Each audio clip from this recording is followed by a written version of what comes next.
There's some reflection prompts along with some of the themes, like how do you notice, what does it mean to be a burden? I mean, is that something that's always true as well? Something we can imagine? Or when you look back at your life, do you feel pressure to kind of sum it up or try to make it meaningful? So those are some of the things that came up particularly towards the end. So we were looking at these sort of early stages, like youngsters, let's say youngsters, to us imagine youngsters at 21. Some of the kids in the might like, what? Youngsters aren't 21. So when people are in the young stage of life like that, we find a lot of competition, a lot of comparing amongst our peers, people that we know, and siblings, and so on, other family members. And then you can see some of the problems that happen in sort of middle life that we saw. So in the relationship fatigue can happen where everything can seem to sort of become flat in that way. And so these are real kind of problems, is emotional suffering. So we're looking a lot. One of the things with mindfulness is to look directly at suffering and very honestly, without cleverness or anything. It's just to accept what's really there. Because often we have a life which is distracting. It's we're trying to push things away, or trying to push them down, or trying to get rid of them. That when we sit, things become clear to us that we weren't always acknowledging. And this happens through all different stages of life as well. We saw this about becoming invisible, or less in demand, or those kind of problems. That often when people are going through changes or moving, from place to place, or just changes in life. We stop our job and then suddenly most of our identity is sort of, changed because of that. So if anyone would like to share, there's a microphone around. Please pop that on if you're free to share anything. And it's not only limited to these, it might be that people have other questions or observations that they'd like to chip in. Very welcome, and then it can help to, if you notice that if you do share, then it helps other people to reflect on theirs as well. Bhante. Yeah, there's a grey button. Thank you. Bhante, I'm just reflecting on myself. The slides that you show, I realize there's only one thing in common which I have difficulty, that is through the early stage till the elderly stage. I think there's only one word I can summarize as acceptance. I see the similarity from the young age, like what you have projected. There's only one word that comes to my mind. It shows that it's very difficult to accept whatever that's right in front of us. And instead of being at peace and have the wisdom to really reflect on what's the next move without fear, without worry, that is all our human problems, Like for me, example, it's like if there's a situation, it's a fight and flight, It's like you're trying to avoid that situation and your mind will go everywhere thinking of how to run away from the problem. It's a fixing first rather than an acceptance first. I find that in my life, if I can accept that this is just samsara, and it's so difficult, the Four Noble Truths. It seems so simple, but in reality, it's really difficult to sink in, It's like I can understand literally, I can understand all the conceptual things, but it's really, really difficult when it comes to practice. Seeing aging, seeing how I care for my mom. Until these days, I'm like trying to think if I can not talk about it, but it's not. It's still in my mind. It's like, oh my God, aging is really not fun.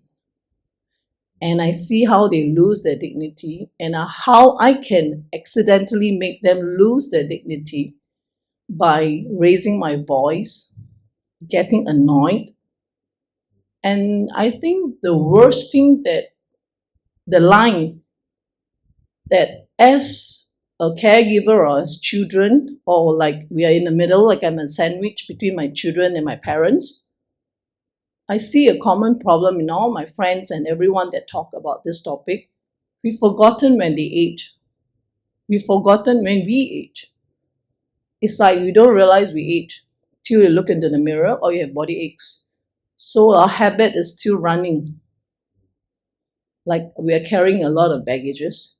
So when we talk to our mothers or even our children, we forgot that they age, we forgot that we age, we forgot that.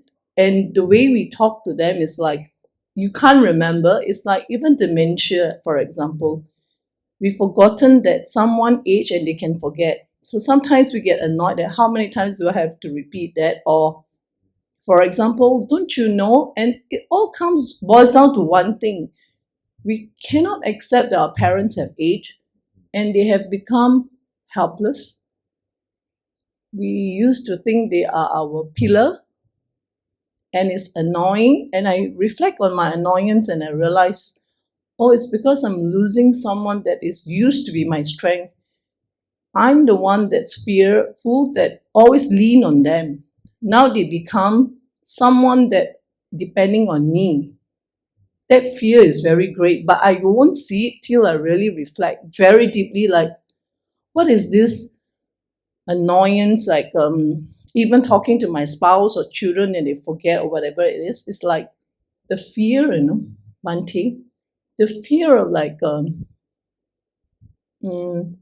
it's like a fixated idea on someone who she should be. And that grip is very strong. That attachment to an idea of how you want things to remain or think it should be. It is so strong, Bhante.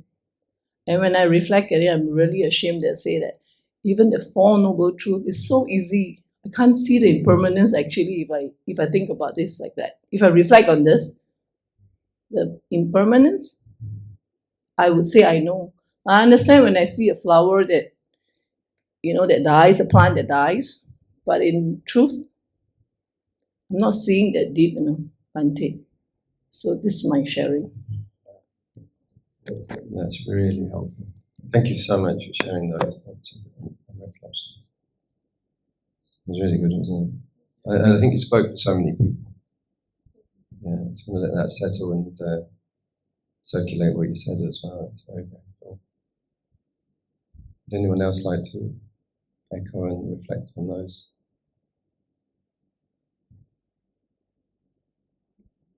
Please do. It helps as well. Everyone has parents. Everyone has aging. Everyone sees this, and everyone experiences this. Wanting to keep things the way they were, wanting someone not to change, to always be dependable, not to be fragile, not to be vulnerable, not to be, fallible in that sense.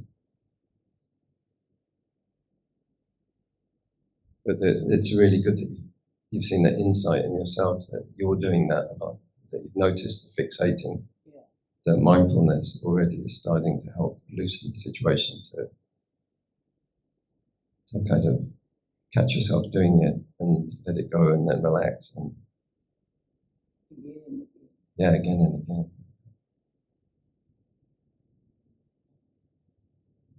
And at the beginning, earlier you were saying to me that it's one thing being here, it's all safe, it's all easy. And you go home and then the rubber hits the road and crash, and all the tests that we get tested against. Can we maintain the same kind of level of calm? That's very important. Is to take the temple home, take it inside.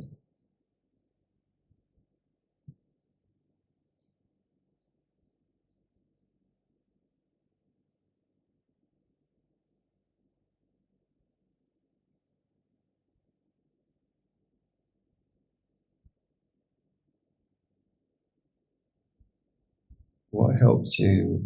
At the early part, you said the one thing that was enduring throughout was acceptance. That was the quality that helped. Yeah. What? Maybe share how what helped you to go from rejection and blocking to accepting and that kind of? I think for myself, meditation helps. Consistency. But I don't do formal meditation. I think it's very important that I keep reminding myself. And I start the day every morning. It comes naturally to me. I'm thankful that I wake up.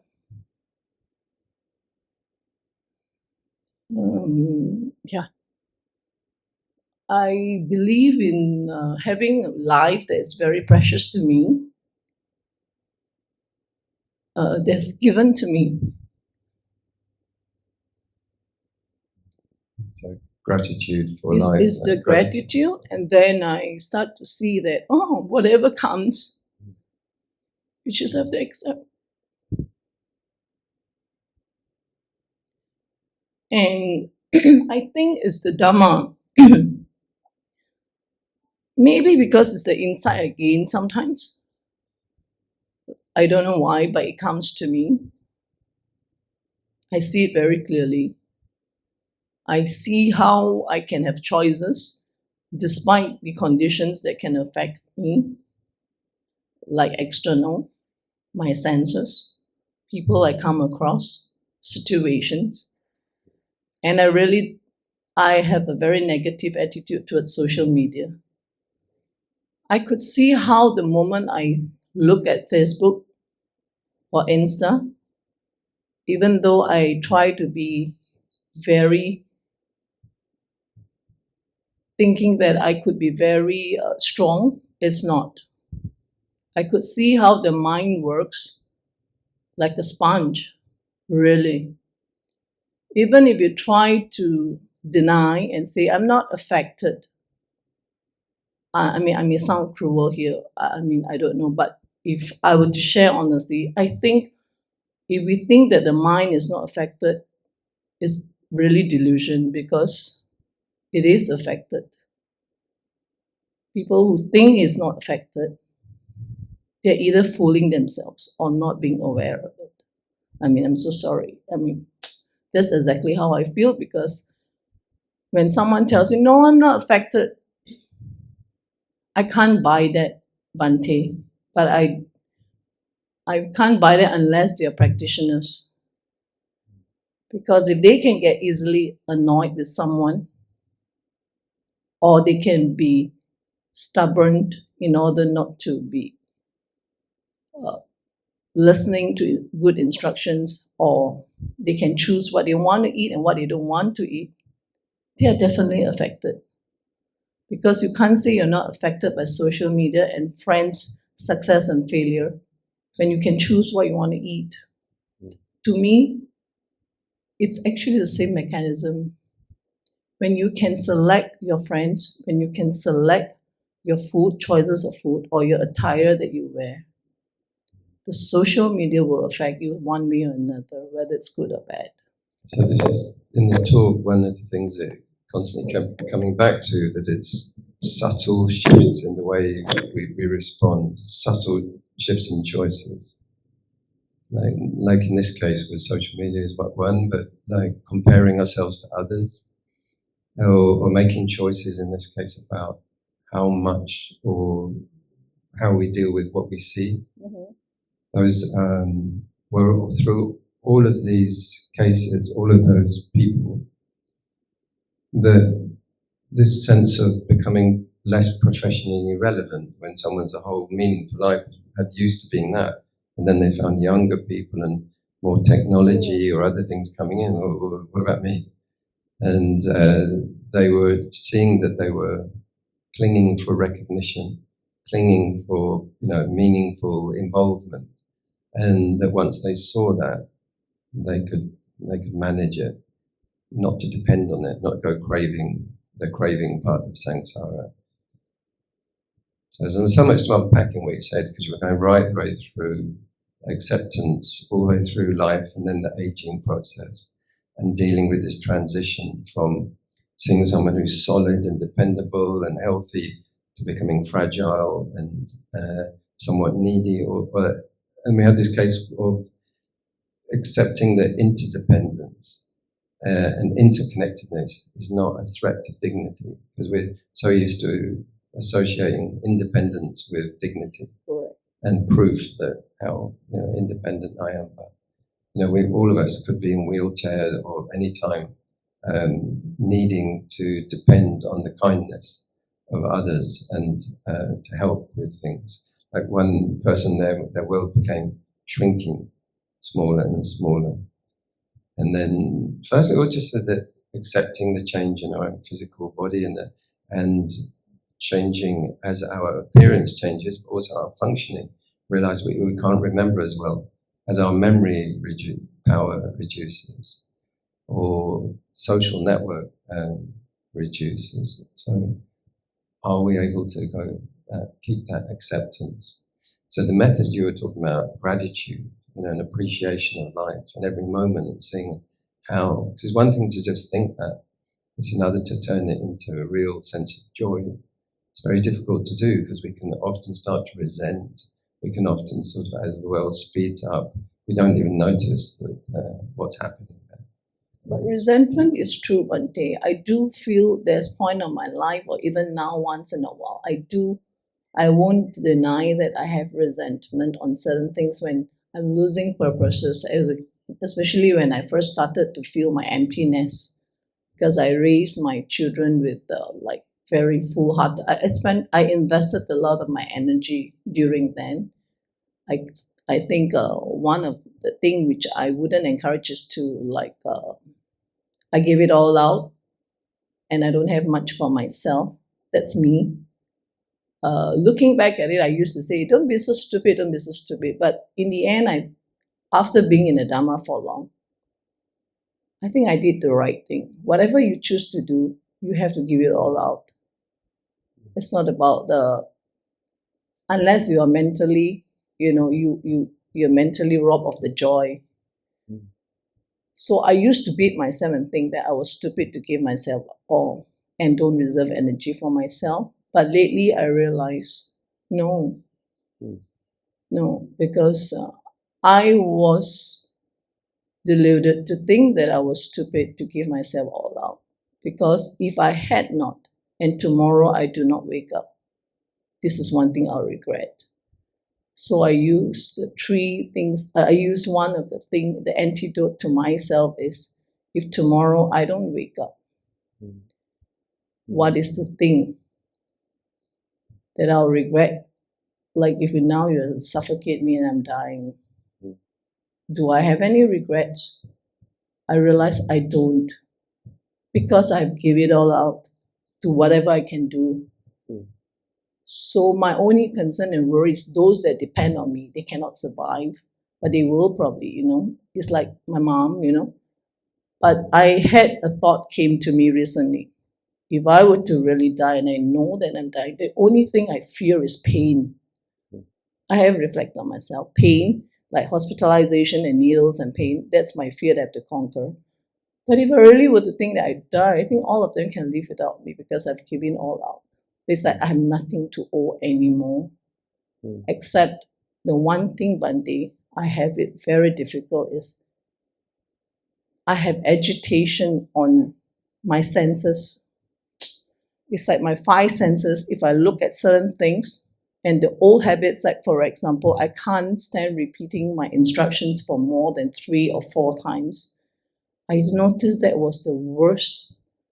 The devil in me is like if I've repeated patiently to teach you what is being done, 2nd time, 3rd time. So I noticed this devil in me is like the impatience when I have someone like that right in front of me.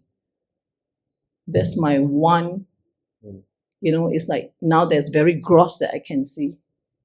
Is that I was wondering whether the Buddha says it true that there's a past life thing, like if some person stays right in front of you and have it that way, acted that way, it's really a test to me, Do I have to really walk away or conquer that, So it's like, this is right now at this present moment, or not present moment, this phase of my life.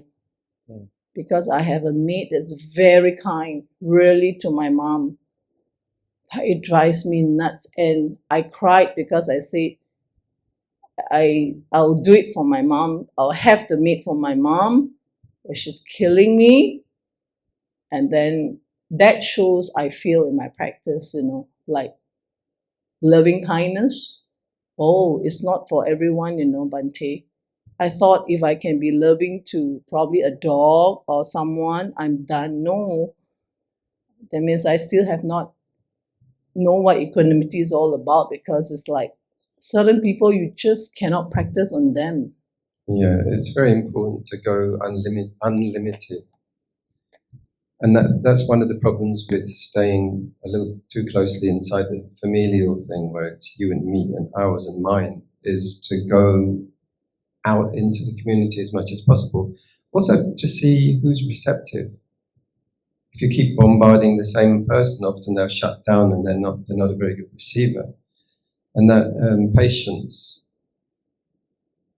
To Uttajaniya, he was talking about that sometimes people look at a whole. How many times have I said this?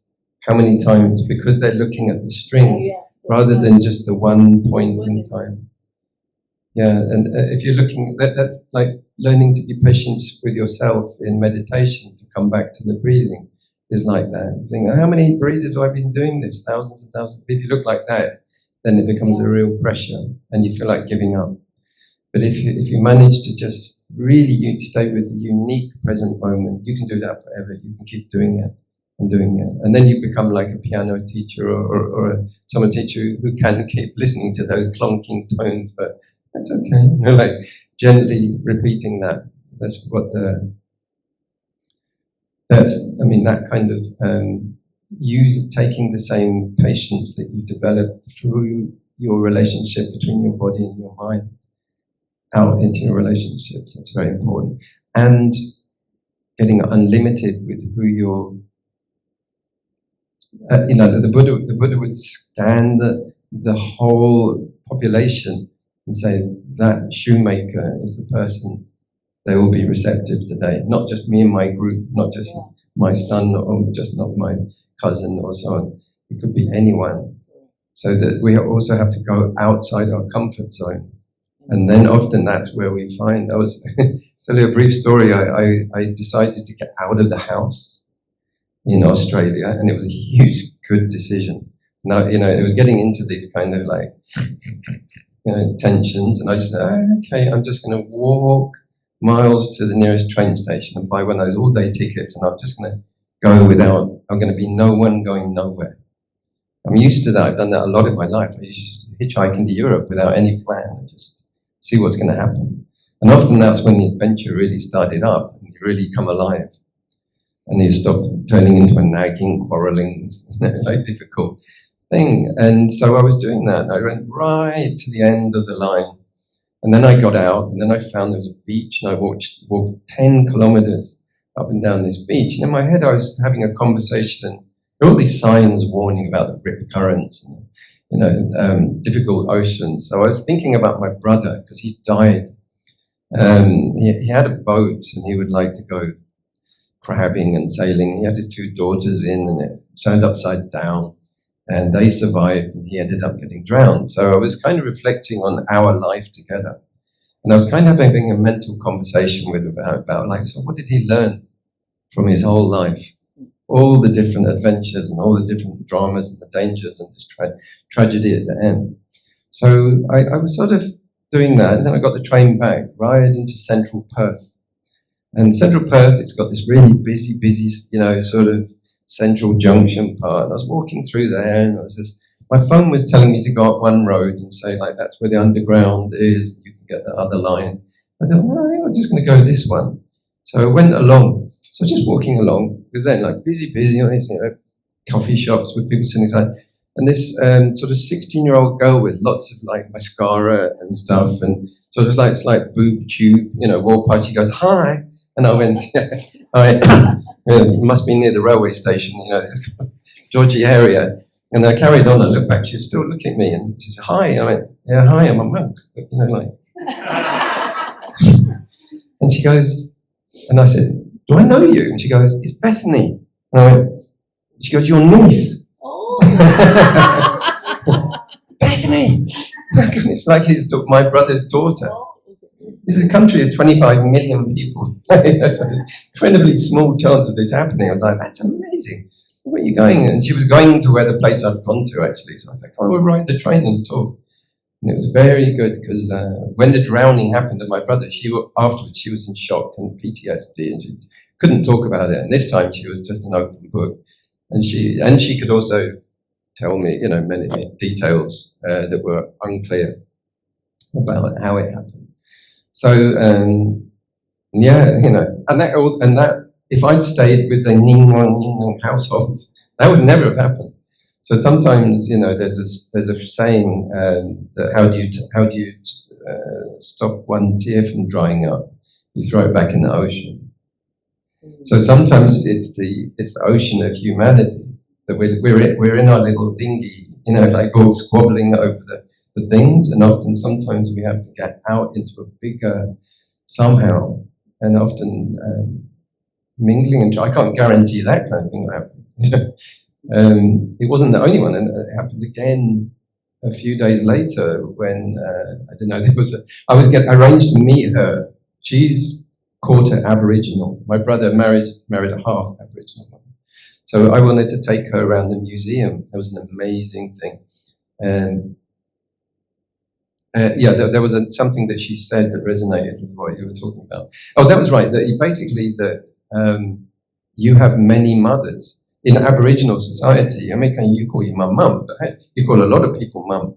And like people call me Brother Ben. I take that, you know, when I'm going through Kolauticus Market, is to see the world family as a real thing, and not to get too caught up in the me, you know, the sort of it's like menopausal things, or sort of, you know, when you get like lose your identity as the carer or as the mum, something, is to give away your identity a lot, and that can help you actually find the bigger love, you know, the bigger unconditional metta. So I was organising to meet with her at one place. I went to check the place out with her. It was really noisy. It was actually a Christian sort of concert right outside. It was deafening. I didn't even think we were going to be able to talk. So there was a couple of policemen, and I went up to them to ask, like, is there any way we can kind of lower it down a bit? So I was talking with them about this, and then this woman came up behind me and said, hello, monk, hello, brother, you know, like, and I was like, oh, there's a Christian, they're going to try to convert me or something. And I said, just a minute, carried on talking with the policeman, is there anybody? They said, oh, you're going to have to talk with the counsellor. And then, but Brother Ben, I went, hello, do you know me? And she said, yeah, so she was my niece's mum's mum. And that was also like incredibly unlikely. I said, oh, you do know me? And she said, yeah. So it was, these things, so there's a little bit of if you surrender to this sort of mystical being nowhere, going nowhere for quite a while, you suddenly find the most important, significant connections that are going to give you meaning happen like that. But often then you have to go out of your comfort zone. And then you start to find a sort of deeper and bigger and more survivable than in our small world. Sorry, that's a bit cryptic, but often that is often the way. It's often by going far and going wide. All the Buddhas, like cousins and all that, they were told to just go into villages they'd never been into and ask for help.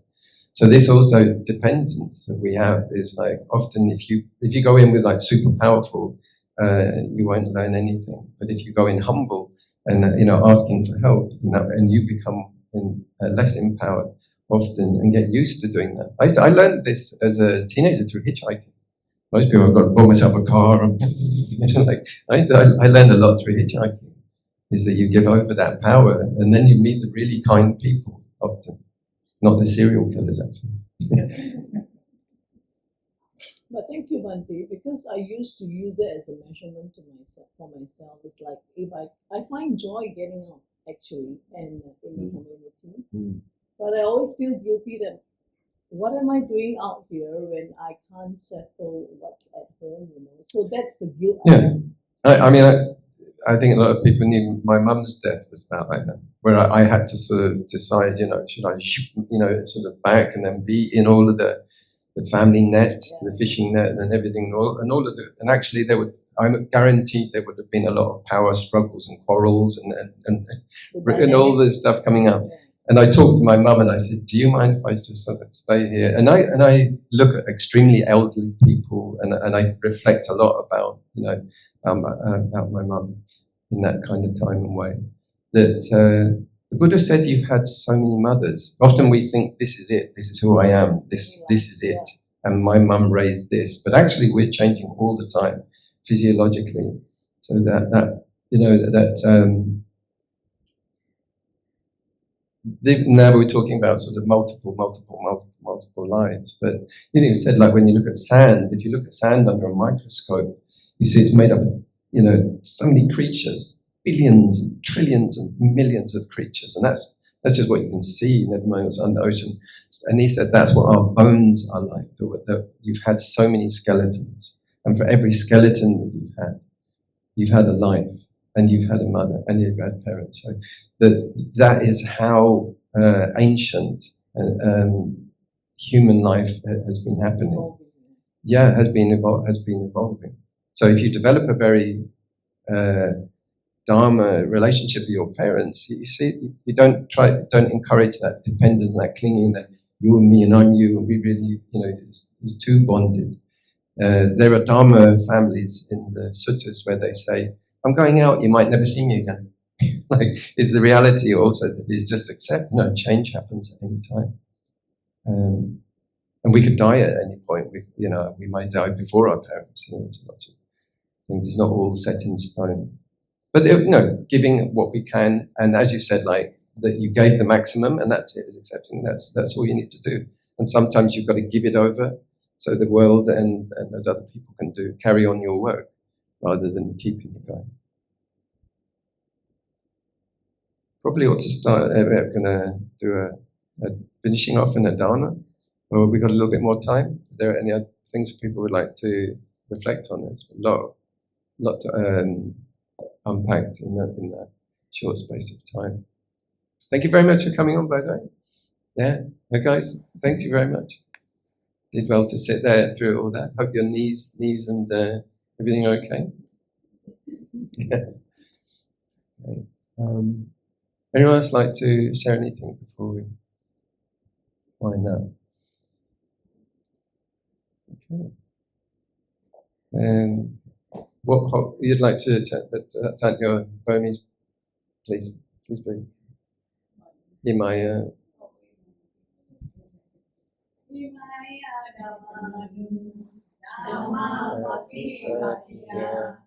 Buddhang Sabada Imaya Dhamma Bhati Bhaktiya Dhamma Sabada Imaya Dhamma Bhati Bhaktiya Sangha Sabada. Sadhu, sadhu, sadhu.